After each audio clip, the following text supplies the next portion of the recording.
Hola amigos, hola mundo. Estamos a martes 18 de junio de 2024 en la ciudad de Madrid. Son las 23:15, es decir, las 11:15 p.m. Sigamos con los caminos o el camino o los diversos caminos que llevaron a la Gran Guerra o Primera Guerra Mundial. Llevan 3 videos. En este cuarto video vamos a hablar de la conspiración paso a paso, la conspiración y paso a paso cómo se llegó al asesinato del archiduque Francisco Fernando, heredero del trono de Austria-Hungría. Es difícil reconstruir los detalles del complot para asesinar al archiduque Francisco Fernando en Sarajevo. Los propios asesinos hicieron todo lo posible por no dejar rastros que les vincularan con Belgrado. Apis, de quien hemos hablado en los videos anteriores, fue el principal artífice de la trama, pero la idea en sí tuvo su origen probablemente en su cómplice Rade Malovavic. Hago un inciso para decirles que hasta hace poco todavía no se sabía cómo se había forjado la conspiración para matar al heredero del trono austrohúngaro.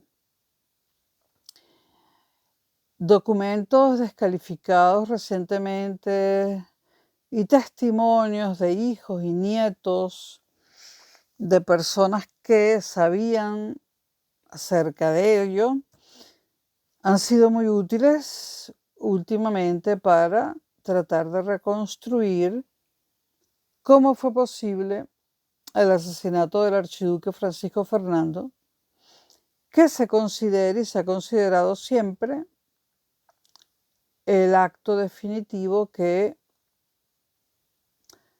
impulsó el comienzo de la Gran Guerra o Primera Guerra Mundial.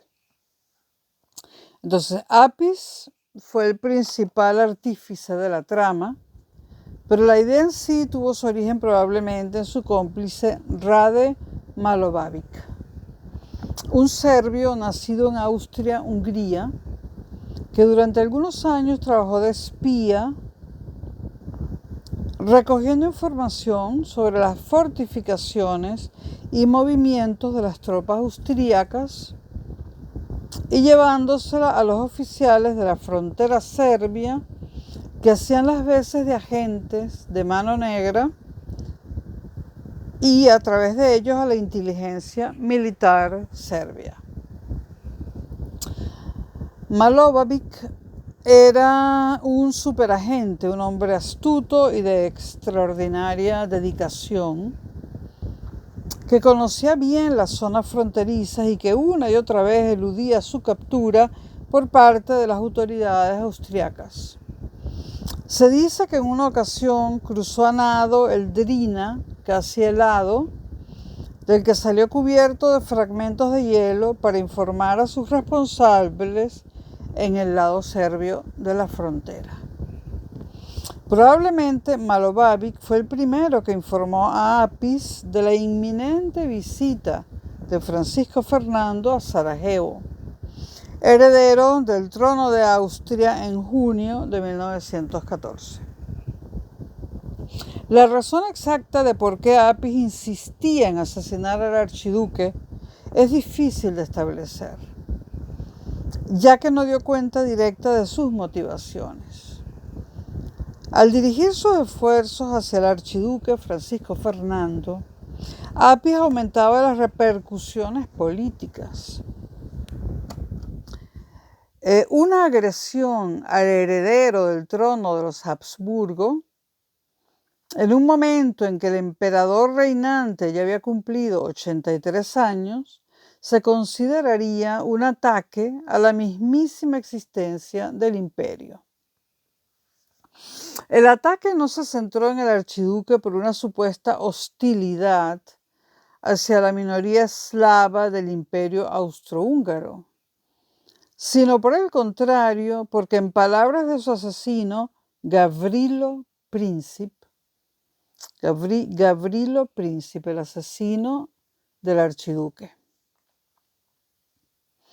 Hago un inciso para decir que Gavrilo Princip terminó preso en la cárcel militar, en una cárcel militar del Imperio Austrohúngaro, una cárcel que hoy en día se encuentra en la República Checa y que yo visité en el año 2016. Visité esa cárcel que ya no funciona como cárcel, esa cárcel militar del Imperio Austrohúngaro que ahora queda en Chequia, y visité la celda donde murió Gavrilo Princip, el asesino del archiduque. Bueno, en palabras de su asesino, Gavrilo Princip, palabras que Gavrilo Princip dice refiriéndose a Francisco Fernando, como futuro soberano habría llevado a cabo ciertas reformas impidiendo nuestra unión, dijo Gavrilo Princip en el juicio. ¿Cuál unión? La de todos los serbios del mundo, ¿no? Bueno, Princip se refería al supuesto apoyo del archiduque a las reformas estructurales de la monarquía que asignarían una mayor autonomía a las provincias eslavas. Muchos irredentistas serbios admitían que posiblemente esta idea era una amenaza catastrófica para el proyecto de reunificación. Si la monarquía de los Habsburgo se transformara con éxito en una entidad tripartita gobernada desde Viena, siguiendo un sistema federal con Zagreb de capital, por ejemplo, con el mismo estatus que Budapest, existía el peligro de que Serbia perdiera su papel vanguardista como el Piamonte de los eslavos del sur. La elección del archiduque como objetivo ilustraba una constante en la lógica de los movimientos terroristas, a saber que los reformadores y los moderados son más temibles que los radicales y los enemigos declarados.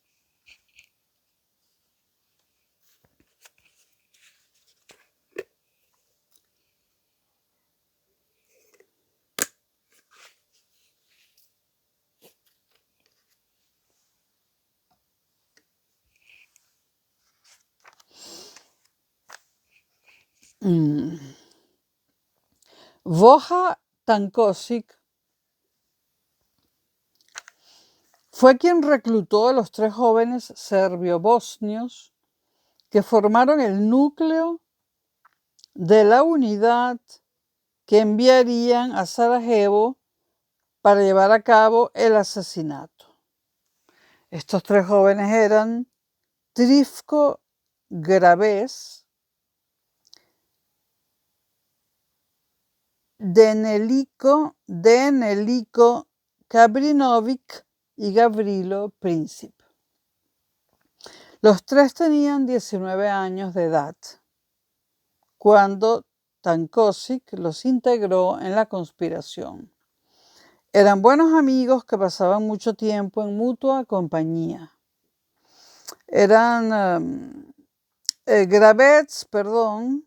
Graves era hijo de un sacerdote ortodoxo de Pale, unos 20 kilómetros al este de Sarajevo, que había viajado a Belgrado para continuar sus estudios de bachillerato. Kabrinovic había abandonado la escuela a los 14 años y posteriormente llegó a Belgrado, donde encontró trabajo de tipógrafo en una empresa especializada en literatura anarquista. Al igual que Graves, Princip había dejado Sarajevo para acudir a la escuela en Belgrado. Los 3 procedían de familias pobres y hogares desgraciados. El estado de salud de los chicos no era el mejor. Princip, el que finalmente resultó ser el asesino, en particular era delgado y enfermizo. Probablemente ya estaba tuberculoso. La enfermedad le obligó a dejar pronto la escuela de Sarajevo. El protocolo de su juicio le describe como un joven bajo y débil. Estos chicos apenas tenían malos hábitos. Estaban hechos de ese material juvenil y serio, rico en ideales, pero pobre en experiencia, del que se alimentan los movimientos terroristas modernos. No le gustaba el alcohol y si bien eran heterosexuales, no buscaban la compañía de mujeres. Leían poesía nacionalista y periódicos y panfletos irredentistas. Los chicos estaban profundamente preocupados por el sufrimiento de la nación serbia. El afán de sacrificio era fundamental, casi una obsesión.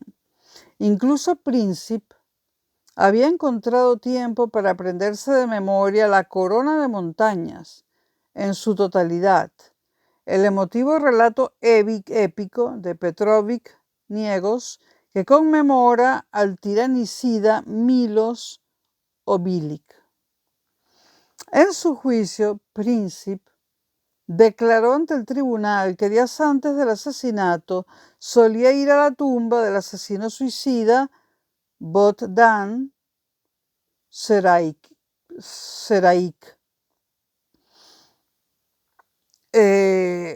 Declaró, por ejemplo, a menudo pasaba noches enteras allí, pensando en nuestra situación, en nuestras condiciones lamentables y en Šerajić. Y así fue como decidí cometer el asesinato. También Kabrinović relató que se había encaminado a la tumba de Šerajić en cuanto llegó a Sarajevo.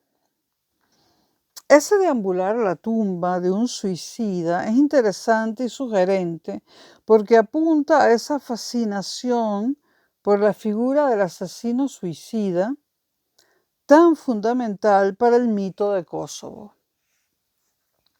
Incluso el mismo ataque debió ofrecer una referencia codificada a la acción anterior de Šerajić, ya que desde el primer momento Princip planeó tomar posiciones exactamente donde Šerajić se había quedado, en el puente del emperador. Quería disparar desde el mismo sitio que el difunto Šerajić. Para todos los asesinos, Belgrado era el crisol que radicalizaba sus ideas políticas y les alineaba con la causa de la unificación serbia. La captación de jóvenes por hombres mayores para su inserción en las redes era un elemento vital para el éxito del movimiento irredentista. Importante era también el ambiente social de cafetería que proporcionaba un sentido de permanencia a los jóvenes serbobosnios que vagaban por Belgrado. En una cafetería llamada La Guirnalda de Bellotas y en otra cafetería llamada La Guirnalda Verde, fue donde Kabrinović y Princip consideraron por primera vez la posibilidad de asesinar al heredero del trono austriaco, el veterano agente de la Mano Negra que proporcionó pistolas Browning y cajas de municiones a los jóvenes, era asimismo una figura popular en los circuitos de cafeterías de Belgrado. El talante político predominante en estos lugares era ultranacionalista y anti-austriaco. Una vez que se inició en serio la planificación del asesinato, se tuvo cuidado de asegurarse de que no hubiera ningún vínculo aparente entre la célula de los asesinos y las autoridades de Belgrado. El entrenamiento de los asesinos tuvo lugar en la capital serbia. Princip ya había recibido instrucción de tiro en la academia partisana y era el mejor tirador de los tres. El 27 de mayo le suministraron las armas que utilizarían: 4 revólveres y 6 bombas pequeñas que pesaban cada una menos de kilo y cuarto, procedentes del arsenal estatal serbio de Kragujevac.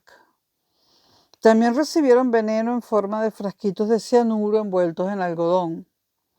Sus instrucciones eran que se pegaran un tiro en cuanto se hubiera cometido el asesinato, o en su defecto se quitaran la vida tragándose el cianuro.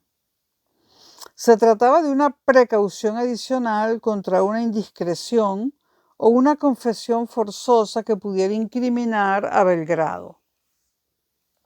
Los 3 asesinos entraron en Bosnia con ayuda de la red de Mano Negra y sus contactos en el servicio aduanero serbio.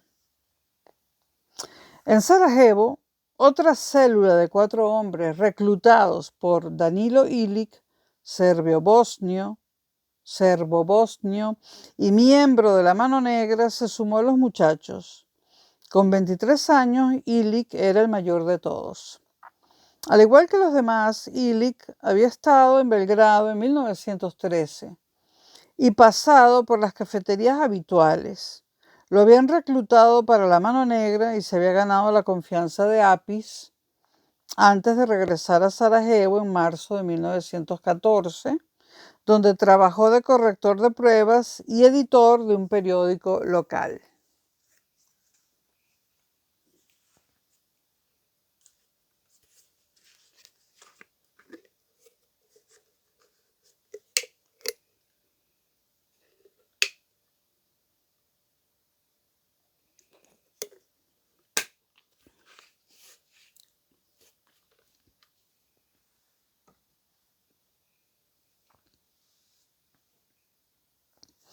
La primera persona que reclutó Ilic para la brigada asesina fue el carpintero musulmán e izquierdista revolucionario Muhammad Mehmet Basic, natural de Herzegovina. Los otros 2 sarajevenses reclutados eran Vijetko Popovic, un estudiante de bachillerato de 18 años de gran brillantez académica, y Vaso Kubrilovic, hermano del joven maestro que llevó a los muchachos a casa de la familia Kerovic. A los 17 años, Kubrilovic era el más joven del equipo. Antes de la formación de la célula no conocía a Ilic de nada y los 2 muchachos de la localidad no conocieron a Princip, Mehmet Basic, Gabrinovich y Gravez hasta después del asesinato. El verdadero propósito de la segunda célula de Sarajevo era borrar las huellas de la conspiración. Como miembros de la Mano Negra podían confiar, en teoría, en que Ilic y Princip se quitarían la vida, o al menos guardarían silencio después del suceso. Los muchachos de Sarajevo no podrían testificar por la sencilla razón de que no sabían nada acerca de los antecedentes de la trama. De este modo se tendría la impresión de que se trataba de una empresa puramente local, sin vínculos con Belgrado. Ahora, Nikola Pasic reacciona.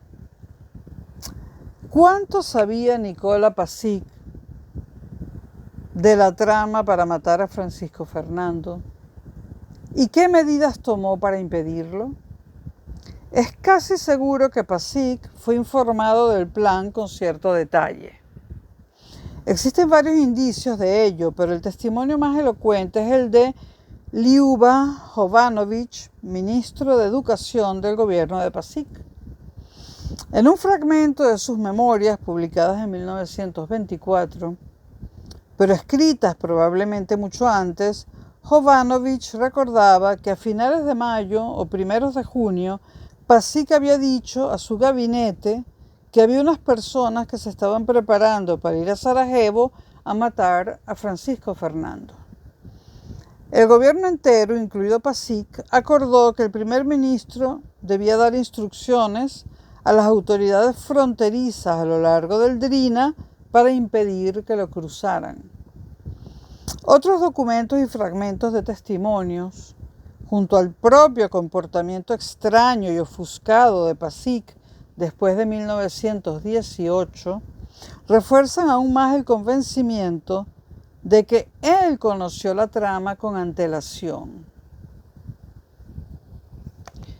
Pero esto no se sabe y difícilmente se va a saber porque hace ya más de un siglo de todo eso, ¿no? Los 3 asesinos con destino a Sarajevo que entraron en Bosnia a finales de mayo apenas dejaron rastro en los registros oficiales serbios. Si bien es cierto que Pasic ya conocía en ese momento la existencia de la trama, habría sido de esperar que hubiera hecho todo lo posible para detener las actividades que pudiesen o pudieran incriminar al gobierno de Belgrado. Ahora, lo cierto es que la frontera serbia ya no estaba bajo control del gobierno de Belgrado. La frontera serbia estaba bajo control de los grupos irregulares. La fisura entre las estructuras de la autoridad civil y un mando militar, en el que la mano negra estaba muy infiltrada, iba desde las orillas del Drina al barrio ministerial de Belgrado. El 24 de junio, Pasic tomó la decisión de ordenar una investigación completa sobre las actividades de los guardias fronterizos.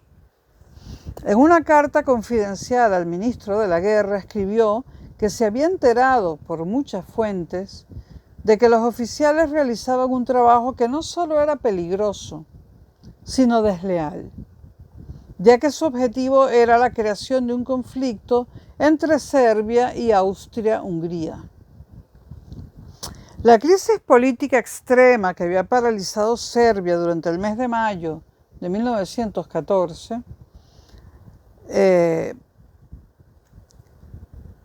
hay que recordarla. Pasic se impuso en esta lucha, pero solo por un estrecho margen y solo con la ayuda de los embajadores de las 2 grandes potencias más influyentes en asuntos serbios. Esto ya lo hemos mencionado en el video anterior. Por eso existe una cierta duda sobre si poseía los medios para poner fin a las actividades de APIS, aunque estuviera dispuesto a hacerlo. Tal vez incluso Pasic temía que una confrontación abierta pudiera provocar su propio asesinato a manos de los agentes de la Mano Negra. Por otro lado, vale la pena recordar que a pesar de todo, el primer ministro serbio seguía siendo el hombre más poderoso del país, un estadista de destreza sin par a la cabeza de un partido de masas cuyos delegados seguían dominando la Asamblea Legislativa Nacional. Es más probable que durante esas semanas Pasic volviera a los hábitos adquiridos durante muchos años en la cima turbulenta de la vida política serbia. Agachar la cabeza, no crear problemas, dejar que los conflictos se resuelvan solos, esperar a que pase la tormenta. No obstante, Pasic tenía todavía una carta importante en su mano. Podía haber desbaratado la conspiración con poco riesgo para él, avisando confidencialmente a Viena del complot para matar al archiduque. Una acalorada polémica rodeó la cuestión de si ese aviso se dio o no se dio.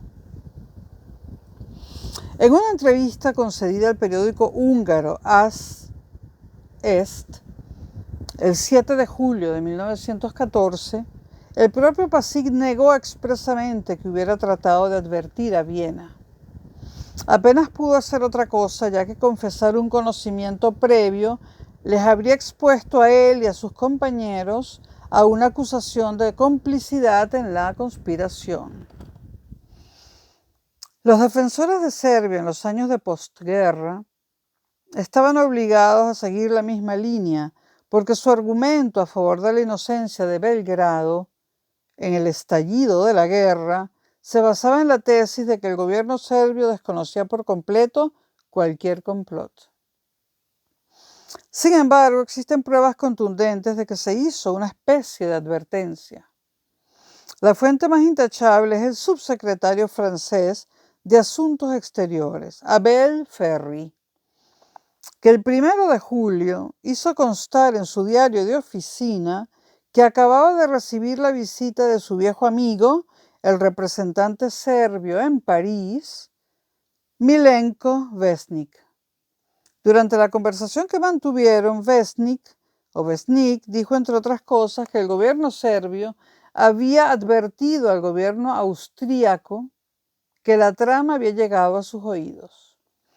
Entre quienes lo confirman está el agregado militar serbio en Viena, que en 1915 contó al historiador italiano Magrini que Pasic envió un telegrama a la legación serbia en Viena, diciendo que debido a una filtración informativa, el gobierno serbio tenía fundadas sospechas de que se estaba maquinando un complot contra la vida del archiduque, con ocasión de su viaje a Bosnia, y que el gobierno austrohúngaro haría bien en posponer la visita. A partir de recuerdos y testimonios de terceras personas, es posible reconstruir lo que Jovan Jovanović, representante serbio en Viena, hizo después.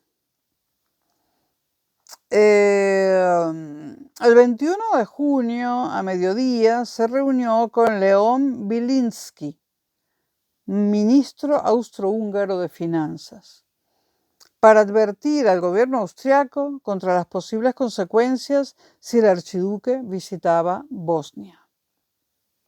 Pero la advertencia se formuló en términos de lo más indiscretos. Jovanović insinuó que una visita del heredero en el aniversario de la derrota de Kosovo seguramente se consideraría una provocación. Entre los jóvenes serbios que prestaban servicio en el ejército austrohúngaro, puede que hubiera uno que pusiera un cartucho con bala en su fusil o revólver en vez de un cartucho de fogueo. Biliński, que no se dejó impresionar por esos augurios, no dio muestras de conceder importancia al aviso, y simplemente respondió: esperemos que no ocurra nada. Durante los años siguientes, Biliński se negó a hablar de este episodio con periodistas e historiadores, afirmando que debería de echarse un velo de olvido sobre esos momentos sombríos de la historia reciente. Biliński no vio motivo alguno para transmitir el mensaje al ministro de Asuntos Exteriores austriaco, el conde Berchtold. En síntesis, se envió una especie de advertencia, pero no la adecuada a la situación.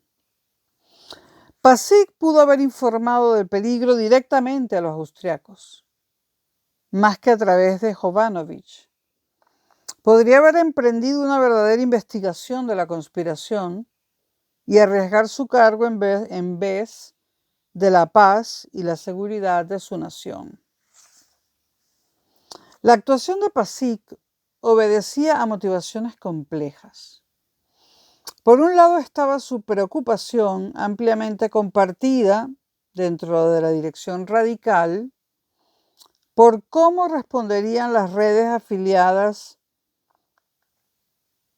a Mano Negra ante lo que con toda seguridad percibirían como una gran traición.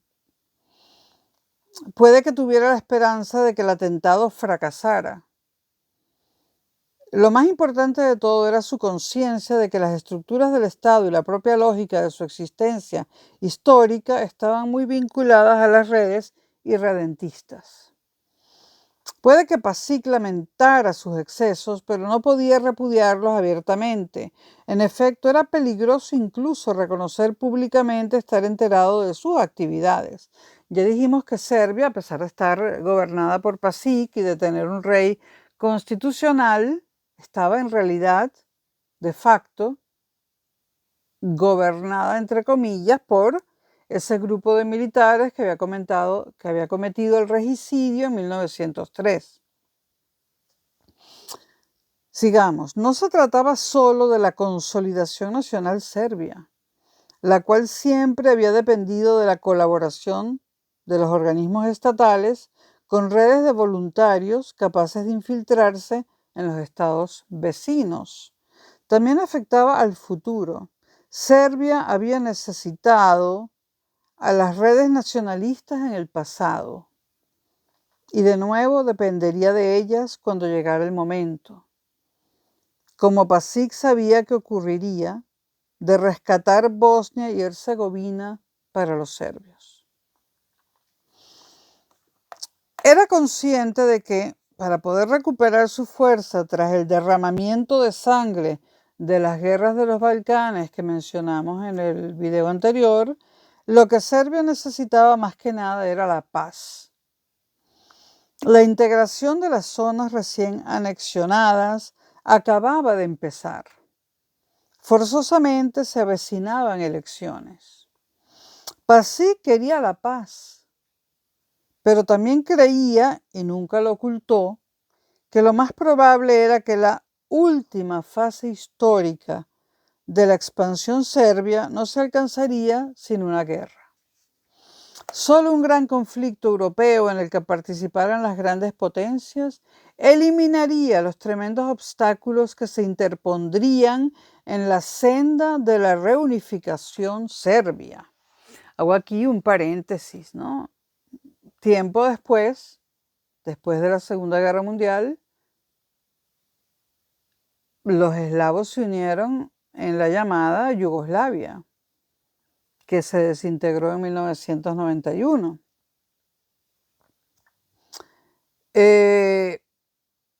Tal vez Pasic recordó la advertencia que Charles Hardinge, subsecretario permanente del Foreign Office, le hizo a Grujic, representante serbio en Londres. Hardinge advirtió al representante de que únicamente si Serbia se viera atacada por Austria-Hungría, obtendría ayuda de Rusia y las potencias de la Entente. Si Serbia tomaba la iniciativa, la ayuda era impensable. Que Pasic pudo haber pensado algo parecido lo sugiere un intercambio epistolar entre el primer ministro serbio y el zar ruso a principios de la primavera de 1914, en el que Pasic insistió al zar en la necesidad de recibir ayuda rusa en caso de sufrir un ataque austrohúngaro. Naturalmente, semejante escenario fracasaría si el mundo interpretaba la trama del asesinato como un acto de agresión serbio. Pero Pasic estaba seguro de que los austriacos no podían establecer ninguna relación entre el asesinato, si salía bien, y el gobierno de Serbia, porque en su propia mente no existía semejante vinculación. Por lo tanto, un ataque de Austria-Hungría debía suscitar sin duda la ayuda de Rusia y sus aliados. Serbia no estaría sola. El legado de la historia serbia y en especial la trayectoria del reino desde 1903 pesaban mucho sobre Belgrado en el verano de 1914. Todavía se trataba de una democracia frágil e inexperta. Posteriormente, Miloš Bogićević comentó: para alguien que no sea serbio, es difícil ubicarse entre las distintas organizaciones nacionales cuyo objetivo es alcanzar el ideal de una gran Serbia. Miloš Bogićević fue en su día el representante serbio en Berlín. Desde la perspectiva de Nikola Pasic, las crecientes presiones del verano de ese año debieron parecer intolerables. Pero el hombre que debería dirigir ese sistema político complejo e inestable, durante la crisis que desataron los acontecimientos del 28 de junio de 1914, era él mismo un producto de su cultura política, reservado, incluso sigiloso, precavido hasta el cansancio. Estas eran las cualidades que adquirió Pašic durante más de 3 décadas en la vida pública serbia. Le ayudaron a sobrevivir en el mundo pequeño y turbulento de la política de Belgrado, pero se adaptaban mal a la crisis en la que se sumergiría Serbia después de que los terroristas hubiesen consumado su misión en Sarajevo. Y hasta aquí los antecedentes que vamos a dar acerca de la historia serbia. Hemos repasado prácticamente el siglo XIX, el XX, principios del XX, y nos hemos ido también al siglo XIV brevemente, ¿no? Hasta aquí, el pasado serbio que hizo posible la Primera Guerra Mundial. No tengo ni qué decir, porque ustedes lo saben, ¿no?, que el archiduque Francisco Fernando, de hecho, fue asesinado en Sarajevo en junio de 1914, heredero del trono austrohúngaro. Finalmente, las balas que lo mataron provinieron de la pistola de Gavrilo Princip. En el próximo video hablaremos del Imperio de los Habsburgo, que es, ya hablamos de Grecia, pues el Imperio de los Habsburgo, si lo quieren llamar Alemania, no hay problema, también tiene su historia y su pasado, un pasado que también podía llevar a Europa a la guerra y la llevó a la guerra. Bueno, nos vemos próximamente. Si han llegado hasta aquí, gracias.